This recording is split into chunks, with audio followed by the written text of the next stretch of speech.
How's it going, American History 2 students? This is Mr. Bell coming back at you with another video lesson. Today is day 159 of 180 if this were a regular school year. This is COVID-19 shutdown, day 31. This is your lesson for Friday, May 8th, 2020.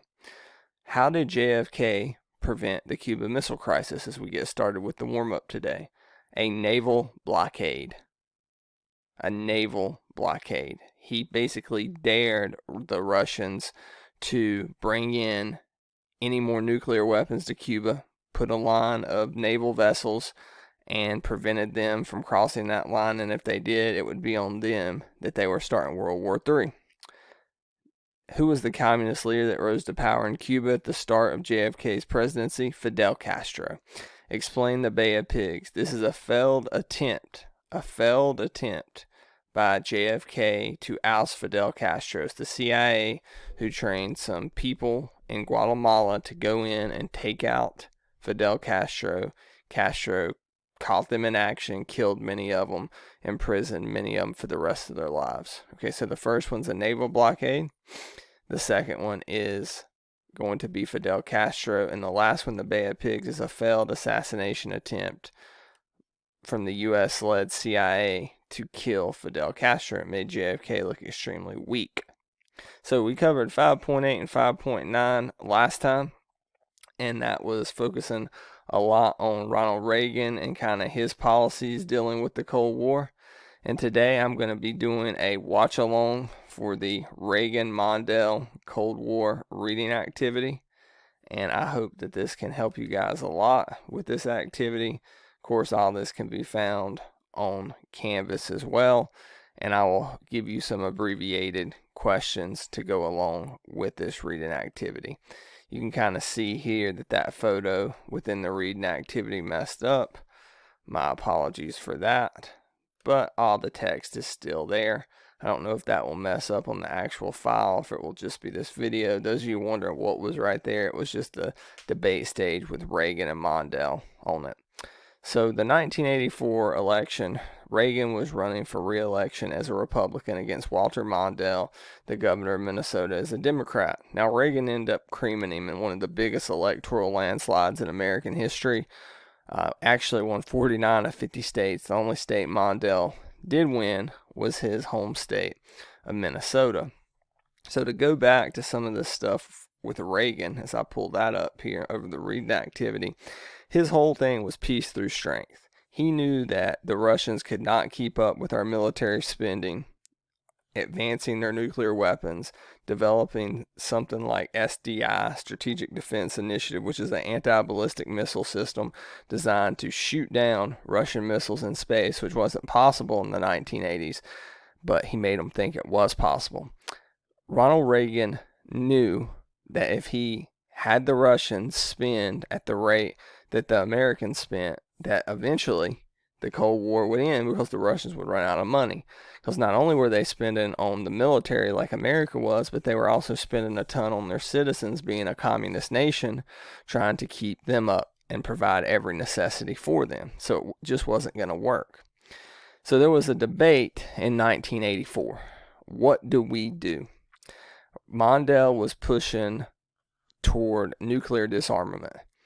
They get rid of a lot of their nukes, we get rid of a lot of our nukes, and we push toward a nuclear-free world. It's not that Reagan didn't want this, but at the same time, Reagan knew that in order to beat the Soviets, bankrupt them in the Cold War, that he was going to have to continue to produce nuclear weapons, and he didn't want to stop the plan in its tracks. So here I have two excerpts. One is from Mondale, and one is from Reagan. The one from Reagan is the famous evil empire speech where he calls the Soviet Union an evil empire. And then the excerpt that you have to read from Mondale is from the 1984 Democratic National Convention, in which Mondale is accepting his party's nomination and kind of his thoughts on nuclear disarmament and the nuclear buildup under the Reagan administration. So I'm going to read through these, and then I'm going to give you some options on the questions. So let's start with the evil empire speech, paragraph 1. This is President Reagan. The truth is that a freeze now would be a very dangerous fraud, for that is merely an illusion of peace. The The reality is that we must find peace through strength. That was Reagan's whole Cold War philosophy. Would I agree to freeze if only we could freeze the Soviets' global desires? A freeze at current levels of weapons would remove any incentive for the Soviets to negotiate seriously in Geneva, which was in Switzerland where Reagan was set to meet with Gorbachev, and virtually end our chances to achieve a major arms reductions which have been proposed. Instead, they would achieve their objectives if we freeze our nuclear weapons. Last paragraph for Reagan here. A freeze would reward the Soviet Union for its enormous and unparalleled military buildup. It would prevent the essential and long overdue modernization of the U.S. and Allied defenses and would leave our aging forces increasingly vulnerable. And an honest freeze would require extensive prior negotiation on the systems and numbers to be limited and in the measures to ensure effective verification and compliance. In other words, they're going to make sure through weapons inspectors that they are disarming. And the kind of freeze that has been suggested by the Democrats here in Mondale would be virtually impossible to verify. Such a major effort would divert us completely from our current negotiations on achieving substantial reductions. Remember Reagan's trust but verify. You can argue whether that's really trusting. That was the conservative Republican side from Reagan, President Reagan. Here is Mondale, the liberal Democratic side. DNC 84, last paragraph of this reading. But the truth is that between us, America, and the Soviet Union, Russia, we have the capacity to destroy the planet. Every president since the bomb went off, referring to Hiroshima and Nagasaki, President Truman on, understood and talked with the Soviets and negotiated arms control. Why has this administration failed? Why haven't they tried? Why can't they understand the cry of Americans and human beings for sense and sanity and control of these god-awful weapons? Why? So he definitely sounds more desperate than Reagan, where Reagan kind of sounds in control. So here's your questions after reading both the speeches. 1. What are Reagan's thoughts on a nuclear arms freeze? 2. What are Mondale's thoughts on a nuclear arms freeze? 3. Avoiding presentism, meaning don't look at it from the day's lens. Whose opinions on nuclear arms would you have sided with at the time? Why?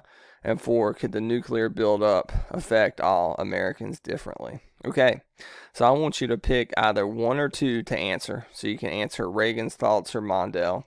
And I want you to, everyone, answer question 3. So you'll either be answer 1 and 3 or 2 and 3. So you're going to ignore 4 here. If you have any questions about this reading activity, make sure you email me at bsbell@clevelandcountyschools.org. Thank you so much. I apologize for that picture there. And have a great day. Wash your hands. Stay safe. We definitely miss you guys.